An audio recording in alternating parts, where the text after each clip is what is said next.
پھر میرا شوہر راضی نہ ہوا۔ میں نے دوبارہ سے عربی کو فون کیا اور اسے صاف بتا دیا کہ میرا شوہر مجھے آپ کے گھر آنے کی اجازت نہیں دے رہا۔ آپ کو جو بھی کام ہو، آپ کے پاس چوکیدار موجود ہے، آپ اس سے کام کروا لیں۔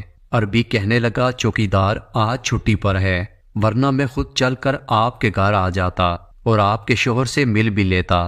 میں نے کہا دیکھیں مالک، میں آپ کی نوکری کی وجہ سے اپنا گھر خراب نہیں کر سکتی۔ اس سے پہلے کہ وہ کچھ اور کہتا میں نے فون بند کر دیا۔ میں نے شوہر کو کھانا دیا اور ہم لوگ سونے کے لیے لیٹ گئے، لیکن میرے دل میں بار بار ایک ہی سوال جنم لے رہا تھا کہ ایسا کون سا کام تھا جو عربی رات کے وقت مجھے بلا رہا تھا۔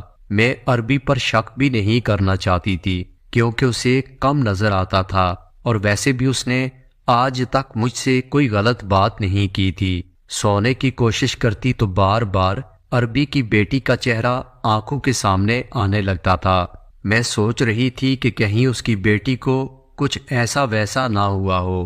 میں جاننا چاہتی تھی مگر شوہر کے ڈر کی وجہ سے خاموشی سے لیٹ گئی، لیکن بار بار ایک ہی بات ستا رہی تھی کہ عربی مجھے اس نوکری سے نکال نہ دے۔ اچھی بلی اور معقول سیلری مل رہی تھی، جس کی وجہ سے ہمارے گھر کے حالات بہت بہتر ہو چکے تھے۔ مجھے اس وقت اپنے شوہر پر شدید غصہ آ رہا تھا، جس کو کسی بات کا خیال نہ تھا، اور وہ سکون سے سو رہا تھا۔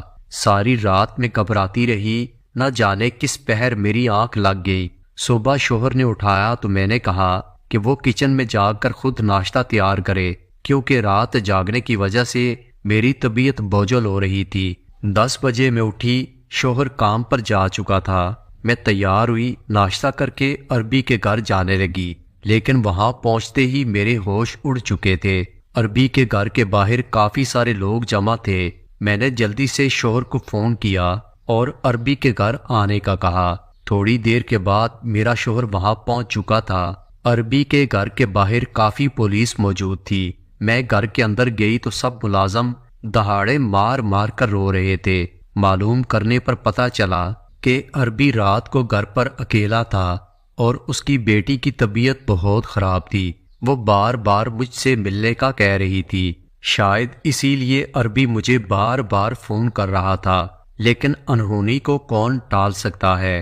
عربی اپنی بیٹی کی خاطر خود گھر سے نکلا، جہاں وہ مجھے بلانے کے لیے میرے گھر آ رہا تھا۔ میرے اور عربی کے گھر کا فاصلہ بہت زیادہ نہیں تھا، بس درمیان میں ایک مین روڈ تھی۔ عربی بیچارہ اپنی لاٹھی کے سہارے سڑک کراس کرنے لگا۔